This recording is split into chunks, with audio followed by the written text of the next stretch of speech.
Accessing library computer data.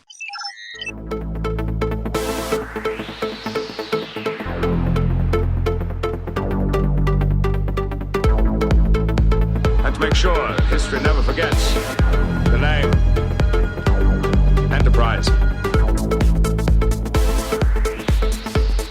Hey everybody, welcome to the Pensky Podcast. If you haven't tuned in before, this is a podcast where we are running through all 178 episodes of Star Trek The Next Generation, giving our thoughts and feelings about each and every one. Right now we're up to episode 2 of season 6. This one is called Realm of Fear. It was directed by Cliff Bole, written by Brannon Braga, and it aired back on October 11th, 1992. In this episode, we focus on Reginald Barclay's paralyzing fear of the transporter and tiny little microbes that might live inside it. Clay is here to talk about this one, so right after this, me and Clay are going to go deep on Reginald Barclay, the transporter, and tiny little microbes. I know how you feel about this, sir. You're afraid of transporting too? No. Arachnids. Sickening, crawly little things, don't you think? And all those legs. Spiders, they've never bothered me. A few years back, I was called in to reroute an emitter array at a starbase at Zera 4. Turns out the entire system was infested with Tellurian hook spiders. You ever seen a Tellurian hook spider? Their legs are half a meter long. Well, I had a choice. Do I walk away and let the emitter blow itself to hell? Or do I crawl in the Jeffries tube with 20 hook spiders? What happened?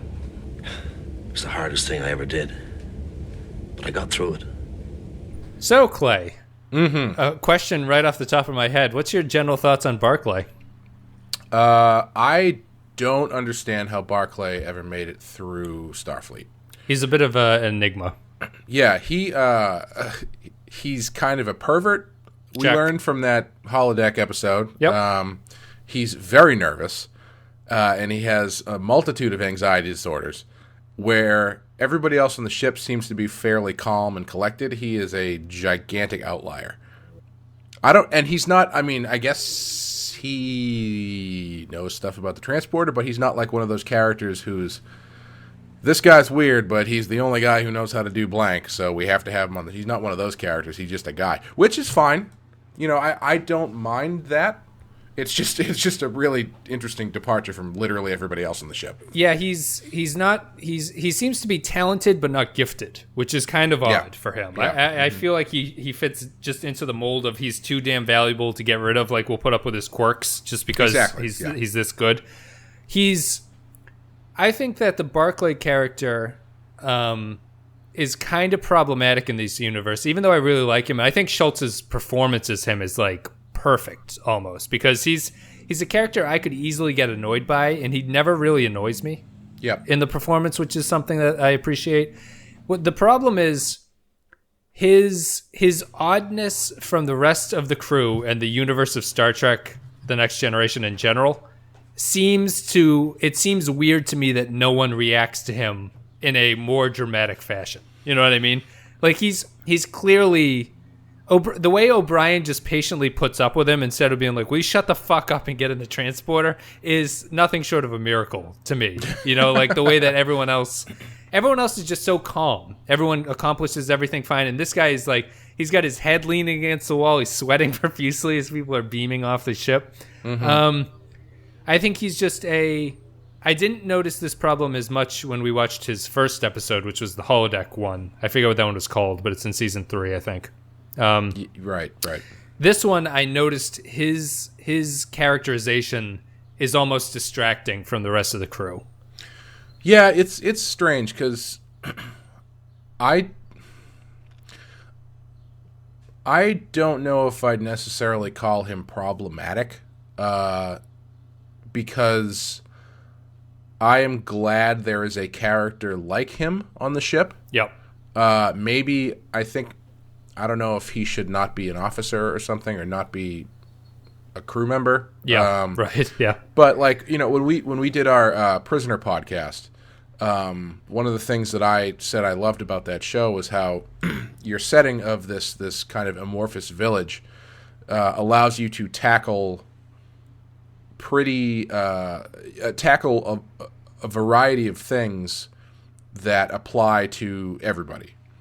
And I think the Enterprise gives you that opportunity to an extent, and they don't do it as much as they could, but in this case, I think it's a good example of it. Like, just to kind of get into it, this episode, I wasn't sure I was going to like it, but once things got going and they kind of threw the hook at you, I was really interested in it. I don't know if it really plays out the way I hoped it would, but I think the concept that they're playing with was an interesting concept and one that they hadn't done before, surprisingly enough. Right. I agree with that. I think the concept of this episode is really kind of cool. I like how they just dovetail it. It's basically being scared of flying, like is how they're selling it. I think that what the problem is for me here is that I don't think this is a terrible episode, but I think that the problem is that because we're telling this story through Barclay's eyes, the fact that he doesn't tell anyone about what he's seen for a very long time of the episode gets very frustrating, to the point where the plot kind of loses itself because we know he's not crazy, right? Because this is Star Trek. He's actually seen something in the transporter. We've seen something in the transporter. Right. So the fact that we have to spend about 20 minutes of the episode where he is not sure if he's seeing something is kind of annoying, and it kind of distracts from the plot. Well, I didn't really necessarily read it that way. I never thought it was in dispute whether or not he had seen something. I thought it was more of like that he clearly had seen something, but nobody believed that he had seen anything. Because he kind of dips his toe into it a little bit, where he's like, did you ever kind of, see anything weird? Right. And they're like, no, definitely not. And he's like, oh, okay. So I never, like, that plus the thing with his arm, like, I never got the impression that he was in disbelief of what happened. I see. I think that he genuinely starts to think that he has transporter psychosis. Okay. Oh, yeah, that's right. Yeah, no, I agree with that. Yeah, once he goes to WebMD and looks up when he has symptoms of transporter psychosis, then yes, he starts to go a little crazy. And then I think he takes about 10 or 15 minutes, and then he eventually goes through the transporter, and that reaffirms that he's not crazy. It takes he calls the staff meeting, and everyone kind of believes him. You know what I mean? Like, no one's ever like, oh, you're fucking crazy. Picard has them, tear apart the transporter. He has them run all the diagnostics and everything. They don't find anything, unfortunately for him. But I don't mind this episode. I think it's just, it starts off with a really cool idea. It kind of meanders in the middle, and then I have no fucking idea what happens at the end. Oh, yeah. Yeah, no, I have no clue. So, I mean, let's talk about the fact that it's really an original idea, although they've done transporter accidents before. This is the first episode of Next Gen that's actually breaking down the fact that the transporter is kind of a ridiculous technology. Yeah, they they give you a nice shot inside the transportation beam, which I thought was cool, which I'm surprised they had never done before. Not sure it makes sense, but not really. Yeah. Why would you be conscious inside the transporter beam? I guess technically it's, who knows? It's it happens so fast that is there really any room to not be conscious? Yeah, maybe it's just, or you move as a data, you keep consciousness as the data moves across the sub. There's a lot of technobabble in this episode. Yeah, it did make me think about things though. Like, is it it made me think about the possibilities of using the transporter in a way that they haven't yet, and I kind of wish that they kind of exploited them at some point. Like, I started thinking like, oh well, they never did something like on the fly. Like what happens if they don't transport all of the data back or something? If it breaks halfway through. Well, he claims that one atom and you're gone. Like, that's what Barclay. I don't know if that's true or if he's exaggerated, but he claims if one atom is out of place, and then O'Brien's like, well, we have subsystems to take care of that. But it's like, that's a crazy proposition what you're saying there, I think. Right. Like, what if they did an episode where somebody goes through the transporter, and actually I read the description of this one, and I don't know if I read it quickly and didn't really take in what it was telling me. But I thought this was going to have a lot more to do with Troy, because I thought it said something about Troy going through and coming back changed or something. I don't know. Is that the next episode? That's the next episode. Okay. Yeah. I mean, I must have just jumped over just to see what the breakdown was, but but that was fresh in my mind, so I was waiting for something like that. But yep. I started thinking about, well, what if they sent someone through, and the thing breaks down halfway through, so they lose some of the data of their transportation. Yep. But it gets meshed with the data of another person's transportation. Yep. So, like, that had been lost previously. So you've got, like, this new creation made from two separate people. Yeah. Yeah. I thought that would, But anyway, that's just where my mind started to go. But I would have been interested in a actual Transporter Psychosis episode. Yeah, that would be cool, too. Where someone actually legitimately goes crazy from the transporter. Not to spoil anything, there is an episode that sort of does what you were talking about with the Second Chances episode, where a malfunctioning transporter creates a clone of Riker. Really? Yeah. That's interesting. So there's okay, that episode. So that's cool. I mean, I'm surprised it's taken them so long to get into that stuff, because it's fairly interesting. It has a lot of possibilities of weird things you could do. No, there's like a whole, there's the technology aspect, which is fascinating. Like, I sit here and I'm like, what kind of, like, the computing power of this thing, to break down a person and remember every single thing in 2 seconds, like O'Brien says. And also there's like a metaphysical aspect to it. I think we've talked about, like, if you get broken down into molecules and then reassembled, are you really the same person when you come back? Right. Or are you just a copy of yourself? It's just it's kind of a neat thing. And I appreciate the fact that the Barclay reaction kind of makes sense to me, because I don't like flying. I don't know if you like flying or anything, but I don't break down in his reaction. But I certainly, the entire time I'm in an airplane, except for when we're getting off the tarmac, is like I'm like gripping the seat, and just sort of like, this is not fun. This is not fun. Yeah, I if I haven't flown in a long time, then the first flight I'll be a little bit hesitant, but generally I don't really have a problem with it. Okay. But yeah, it's I think you get they opened up an idea that I wish it didn't end up really being this, but I wish they had played with this idea of there being some sort of thing inside whatever the pocket of the universe that allows this transportation technology to work. Like, there's something in there. Like, I found that really creepy and really fascinating. Yes, I agree. And, kind of like, I don't know if I would go so far as to say like Lovecraftian, but there's something really interesting about that sort of, like, in order for this technology to work, you're passing through a different facet of the universe that's even less explored than the one they're currently exploring. Right, and there's worms in it or something. I mean, really, really bad looking worms. Yeah, I was reading feedback about this one, and Brandon Braga wrote. This is a very Brandon Braga script. Just for everyone out there listening, like, you can immediately tell this is a Braga episode, but his sort of the episode wasn't terrifically well received. He thought that a large part of that was due to the fact that the aliens weren't scary enough, and I can meet him halfway on that. I can't go all the way. Yeah. They could be better. I think they're creepy enough for the purposes of what they are. You also don't spend a lot of time with them, so it's not like that's a huge flaw in the episode. You know what I mean? Right. Yeah. Yeah. I mean, like, they're so bad looking. It's my girlfriend came in and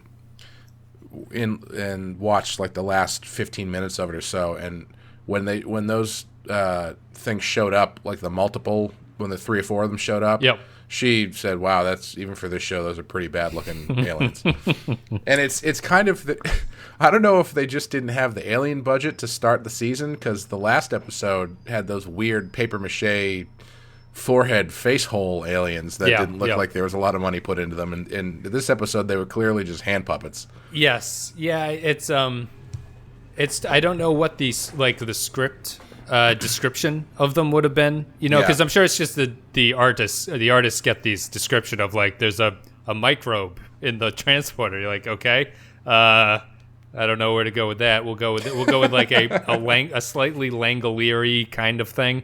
Yes, yeah. Or tremors mixed with Langoliers, I guess, because they're much bigger than you think. Yeah.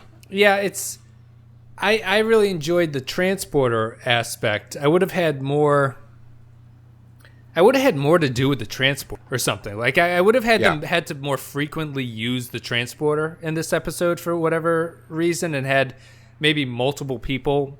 Although that falls apart with the thing about Barclay. Like, I guess it just depends on how you want to tell the story. I would have not made it Barclay centric, I think, and it might have been a little bit better. Yeah, I think this episode does a pretty good job of tying together the A plot and the B plot. Yes. Yep. Because they're both more or less about the same thing. But there's not really any... Again, this is something that they've kind of had a problem with a lot through the run of the shows. There's not really a central issue or that is super compelling. Yes. Yeah. Like, I mean, I know that Barclay, if he doesn't figure out what's wrong with him, is gonna turn into a slug or something. Yes, yeah. Somehow. Well, I don't know. I don't even know if that would happen. I don't know what would happen. Yeah, I don't know. I don't know what the mechanics there are, but like, there's clearly. I mean, it's about him getting over his fear of the transporter. Yep.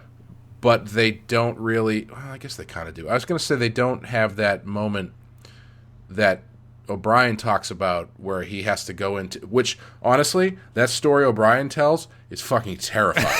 As someone who is not a fan of spiders, that story is terrifying.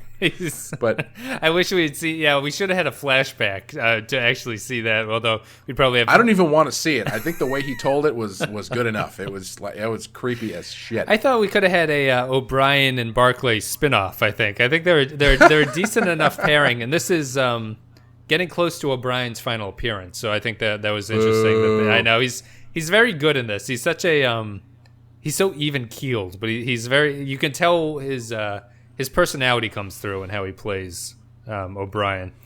Right. Yeah, I would have. I like ostensibly this is about Barclay getting over his fear of transport, which is okay. Mm-hmm. They tack on a reason why he should be scared into it because only he sees these microbes for some reason, and then it just he kind of overcomes it by solving the problem in the end, but I don't know if he's not scared of transporters anymore. That hasn't really changed anything. Right. It's just, I sort of agree with you. I don't feel that the through line of what this story is trying to be about is there. Either go hard sci-fi and be about the transporter, or be about Barclay's character of being a nervous Nelly kind of thing. Yeah, I would agree with that. And they kind of split the difference. So, can you explain to me what happens at the end of this episode? Why? Nope. Why does are the microbes the people? Yes. Why? Yeah, are sure. there microbes in everyone's telling me there's microbes in the thing, but when Barclay grabs one, he pulls out a person. Yeah, I have no idea. Not a single clue. Yeah, it's typical Braga. It's like this concept that doesn't really pull together in the end. I don't understand why they didn't do the Arrested Development thing and leave a note on their ship about what they were doing. Because the Enterprise gets there and they're like, "What happened to everybody? Where is everybody?" They could have just said that they were in the transporter beam. Yeah. I have no idea. Why did they beam all that shit on the board in the first place? And have it explode. That was another, like, why were they just beaming stuff into an open area where everyone was apparently standing and they all got horribly infected by these microbes? Well, what I liked about that was when they recreated that experiment in the engineering room. Yep. And the thing explodes, it's in a force field or whatever, and the thing explodes. My first thought was, okay, how do you clean that up now? Yeah, I think they have to beam the gas out or something. You just have to do a purge of what's going on in there. Also, I know this is a bit of a tangent, and maybe we've covered this before, but why do they even need transporter rooms? Shouldn't you be able to be like in the bridge and be like 3 to beam down, and they just beam you down from the bridge? They do that. I think there's an implication that doing it transporter to transporter is safer. Yeah, that makes sense. because they've had. We know that transport during warp is possible, but it's very dangerous. Mm-hmm. I assume that the transporters are just two sort of landing pads that you can safely get to. Yeah, that makes sense. Because when they beam onto whatever that ship was, which was also a reuse of the planets, I think, from the third season opener, the egg episode. I forget what that one. Evolution. That one was called. I assume they just beam over there like that. One scene I did like was the dead guy coming back to life. Yeah, that was pretty weird. They didn't really do anything with it, but it was a neat concept. Did it? I mean, I don't even remember. Did that didn't really play out into any? Did that help them solve the problem? I don't even remember. He was doing it because he was like charged with ions or something. Right. And so they proved that Barclay had those same ions, so therefore he got bit by whatever this guy had been hit by. Sure. It worked out. It worked out like that. Poor Barclay. I don't know. I really like I remember this one more than I think it's good for whatever reason. Mm-hmm, Is there anything that you'd like? Which way would you have been more interested in going if you had to go that hard sci-fi, or were you more interested in like Barclay's personal journey of redemption? Could you meld the two in some way, or what do you think is the biggest holdback, I suppose, of this plot?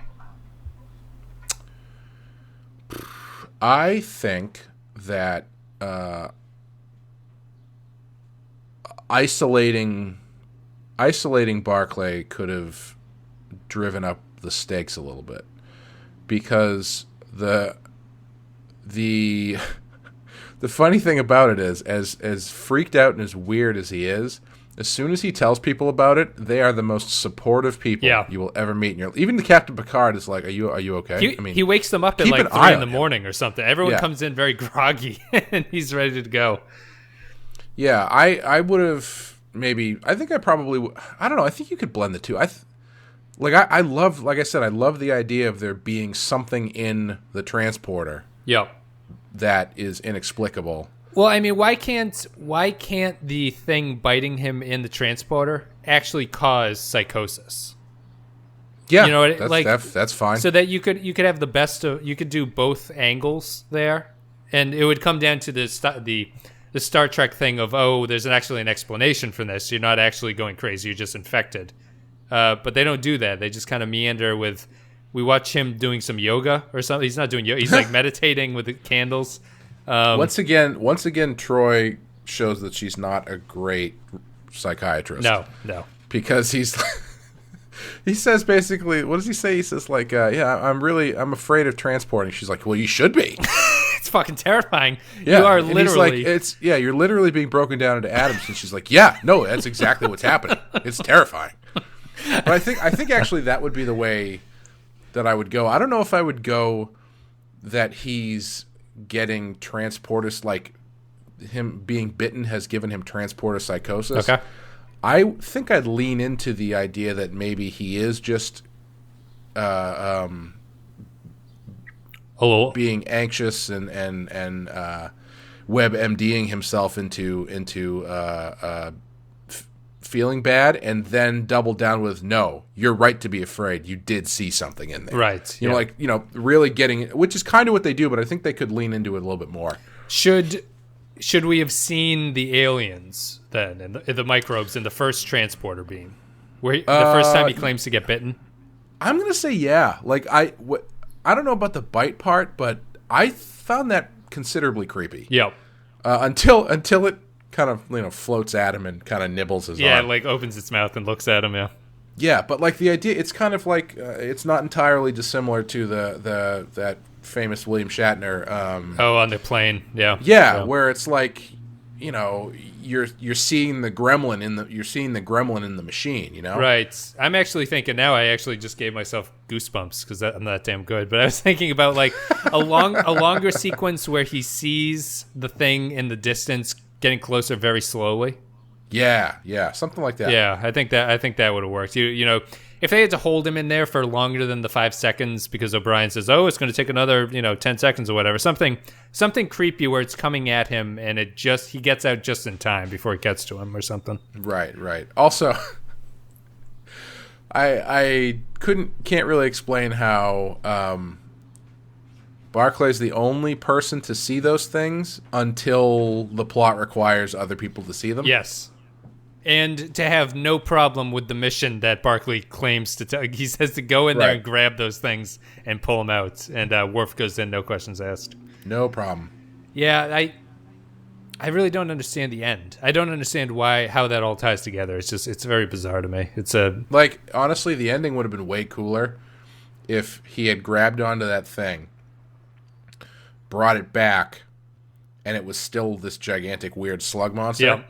And they did some sort of, I don't know, biopsy or autopsy on it or something. And they were like, this is a human being. Yep. Oh, and right, yeah. It's like they've been in there so long, they've been, their signal has been so fucked up that they've been malformed into this weird space slug. We better send them back, put them back on the transporter.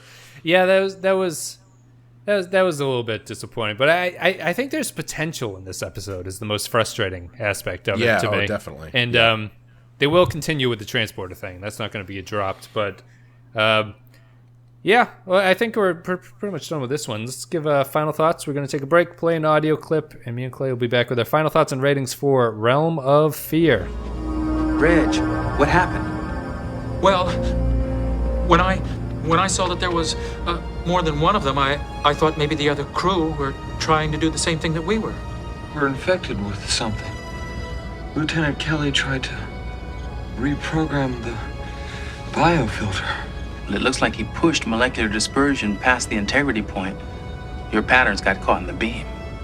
The residual energy from the plasma streamer, it must have amplified the charge in the buffer enough to keep your patterns from degrading. All right, guys, so welcome back, and we're going to do our final thoughts and ratings. If you're on YouTube, you can click in the upper right-hand corner of the video, and you can click that little gray circle. It'll open up a poll where you can vote on what you think on our scale of 1 to 5 this episode deserves. So you did the last one, Clay, so I'll start with this one.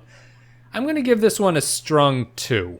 I don't know if that seems harsh, but I think it fits into my description of it's a pretty solid episode that has a couple problems, and the main problem here is I don't know which way they want the story to go. I feel like it's two stories competing for my attention, and it doesn't really land either of them.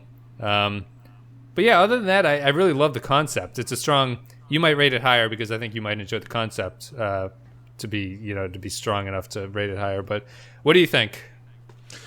Yeah, I think you're right. In that, I'm going to rate it a little bit higher. I think I'm going to go a low 3, because it's fine. Yeah, I don't particularly like. There's nothing bad about it, really. Right. They kind of, the ending is a little bit conveniently, it's like we need an ending. It's that kind of thing. Yeah. But they don't really sufficiently answer any questions. Not necessary. Yeah, and I think it could have been stronger if him getting over his fear of transporting could have directly tied into the fixing of the problem instead of in a way that felt right. Right. Yeah. As opposed to it just being him getting over his fear of the problem, his fear of transporting is the answer to the problem. Right. What was O'Brien's reason for going into the spider pit? He says it, right? He had to. There was something like overheating in the Jeffries tube or something. Something was going to blow up. But the problem is Barclay doesn't really have a drive to go back into it. Outside of fixing his own, getting a peace of mind, I guess. Well, what is he not in danger? Like, now that I'm thinking about it, what the hell is the point of him glowing? Is he gonna eventually turn into one of those things? Or I don't even remember what it starts to spread. He passes out and it starts to spread. I guess it's just to give him some sort of danger that proves he's been in there. You know what I mean? Right, but is there Jesus, I just watched this episode like an hour ago. I can't even tell you what the hell happened. I don't know how you do this because they're all starting to. They're not sticking as well as they used to. What'd you think about when Kirk died in this episode? That was crazy.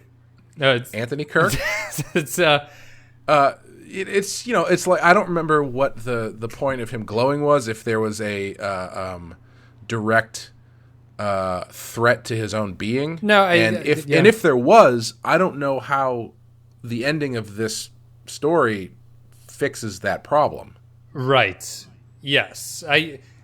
I'd agree. I would agree that I don't know how that all gets fixed at the end. I assume Dr. Crusher works on magic. It's really, I don't think there is a reason why he needs to glow when he gets bit, outside of just to prove that, because it's not even like his life is in danger or anything. Like that's what I'm talking about. Like, he doesn't have any, unless for anybody listening who is just screaming at us right now because we're missing a huge plot point, please let us know. But he has no real direct threat to his own being, and even the thing that they're dealing with is not really. It's not really a threat to the ship. It's just like, kind of like, oh, that's what it was, right? Yeah, and I guess they save the crew, but there's nothing. Him grabbing the slug, it's not like he knew that was a crew member. Right, exactly. Yeah, that's he was just grabbing Freddy Krueger to bring it into the world of the awake people. Yeah, very similar to that. I'd agree. I think what you just said is basically why this is a 2 to me. It's like the concept is strong. It's just not being held together well enough at this point, especially if you have an idea that's interesting like this and you're in the 6th season. I feel like it should hold together better than it does right here. Have you already covered the Scotty episode? That is coming up, and it's remarkable that is like 2 episodes from now, because it's a very similar kind of idea.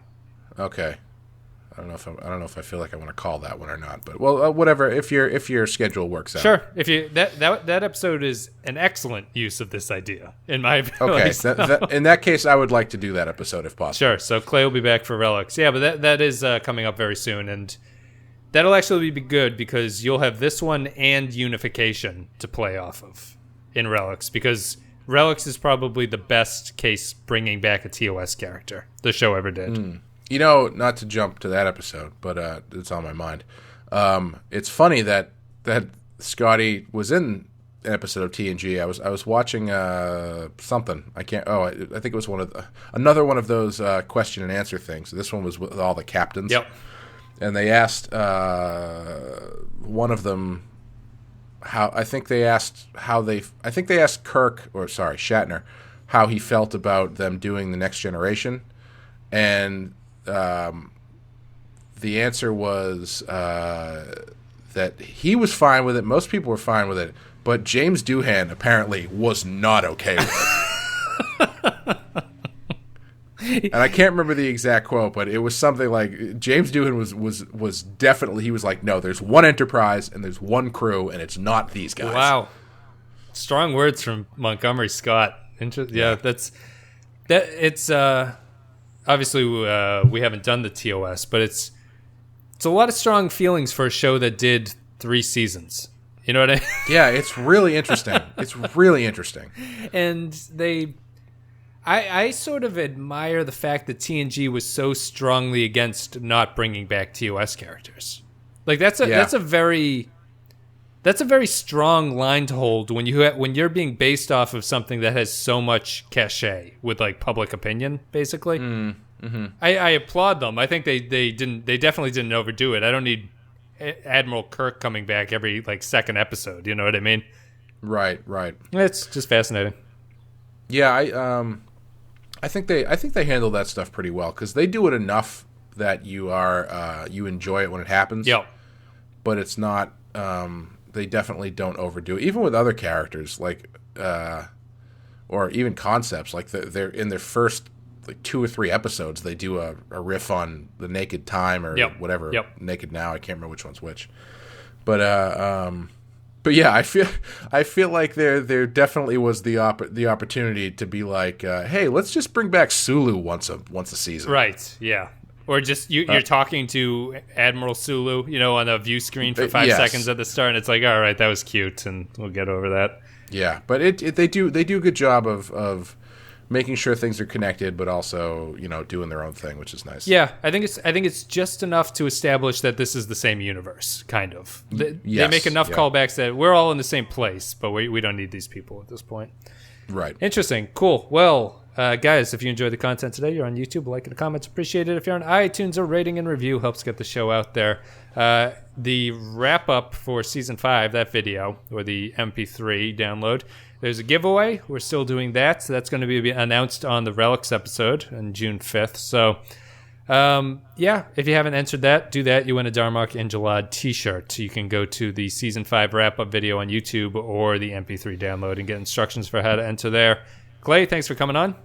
Oh, anytime. And you will be back with Relics in a few days. And then in the meantime, we'll have, I think, Man of the People is next, which is the Troy episode that you were talking about before. I might have to watch that one just to watch it because the breakdown seemed kind of interesting, and I'm dying for a good Troy episode. Okay, well, I can meet you halfway there. If you want to watch it, it makes sense for Relics. If you want to watch it because you want to see a horrific episode, you can watch it. Oh, okay, never mind. It is not a good Troy episode, but it is interesting. If that's it sounded like an interesting breakdown, but I'll take your word for it that it's not very good. If anyone can explain leading up to that why that episode is called Man of the People, I'm going to give you like 2 weeks to think about this. Explain to me why it's called Man of the People, and we'll get back. All right, Clay, I'll see you in a couple days then. Sounds good. I'll be locked in the transporter. All right, I'm going to run the buffer and throw the tarantula into the thing. I can see Clay in the distance